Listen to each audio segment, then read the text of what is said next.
Hello everyone, and welcome to another Season 4 Epcast. Today's episode, Flight to the Finish, written by, wait for it, another new writer, Ed Valentine. Welcome aboard, Ed. So we got our first Cutie Mark Crusaders episode. It's easy to say it's a Scootaloo episode, but all three of them had a big part, even if more so in the first half. Well, because it focuses a bit more on this character, let's call it a Scootaloo episode. Her second episode ever! Wow, she does need to catch up. We got to see her room, that sure is something. However, the studio doesn't seem to want to show her parents quite yet.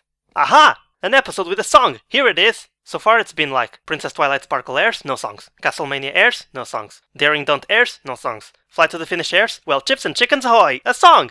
I for one like that they've kept us waiting this long for the season's first song. It made the moment feel more pleasing and rewarding, don't you think?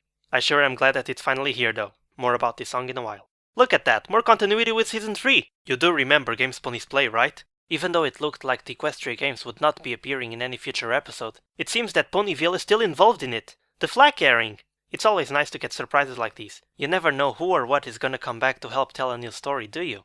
I quite liked Miss Harshwinny's voice acting, and that classy vocabulary. She even had it when she couldn't hold her excitement anymore. That part was funny. She and Rainbow Dash end up switching places there. It was also funny to see Rainbow Dash trying to control herself, and occasionally trying to copy Miss Harshwinny's professional attitude. Not to say it wasn't funny too when she completely blew it. Oh come on, tell him the fun part! Moving on, we got a new piece of story from Rainbow's past. It seems that even though her hometown didn't get picked to host the games, she carried the flag anyways. Lucky her, I guess. It's just weird she didn't mention it in Games Ponies Play. A detail that wasn't important at the time, or complete and utter retroactive continuity. You decide.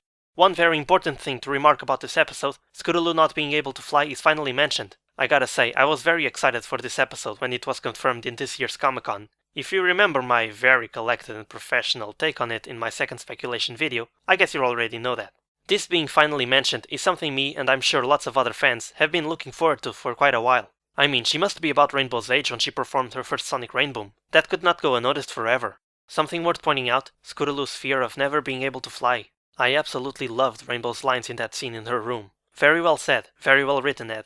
Anyways, the possibility of she never flying is a very intriguing subject. I'd like to see it further looked at during the season. We could end up with a mini arc around Scootaloo as she learns to accept it or actually learns how to fly. That mini arc could possibly involve Rainbow Dash as well, expanding on their relationship started in Season 3. That would be very interesting and most likely heartwarming to see. You might say that what we saw between both characters in this episode was kind of a glimpse of what's to come. Here's hoping.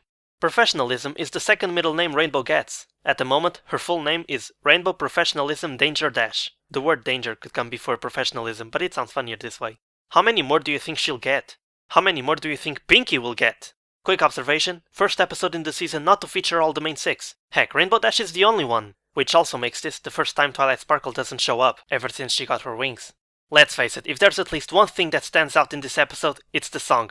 Well, two things if you count the reprise. It was so cool. Daniel Ingram has brought us another great piece. I also really liked the animated sequence that came with it. Like the shot of them running as black silhouettes with the sunset and the mountains in the background. Or the shot with them facing Ponyville with that beautiful lighting on them, the one from the season premiere and beyond. Or the shot with them walking in that blue and white hallway. It looked really good.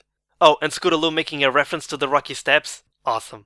Funny reaction from Apple Bloom and Sweetie Belle right afterwards. I love that part in the reprise, with Scootaloo high-hoofing Granny Smith, which, as you know, is a reference to the first scenes of both the Showstoppers and Sleepless in Ponyville, but with different outcomes. Granny Smith both times pulling something unexpected and able to make me smile. Great storyboarding that went into these sequences, absolutely. As well as animation, backgrounds and lighting. Beautiful. Also, Snowflake is scared of butterflies. But of course! Their wings are bigger than his. That's got to be intimidating, right?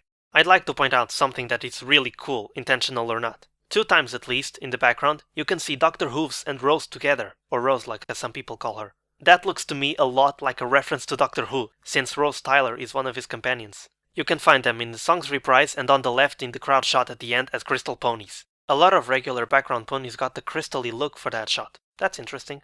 Well, I guess it's time to end this podcast, guys. Thank you all for joining me. If you'd like to know my thoughts on the previous episodes, just go ahead and click the top left corner of the screen, which will take you to the Epcast before this one, and the Epcast before that one, and so on and so on. You know how this goes. You can also follow me on Twitter and Facebook to find out what other stuff I'll be doing or talk about. So that is all, thanks for listening, and I'll see you guys next time. Bye then. Purple Prowess signing off.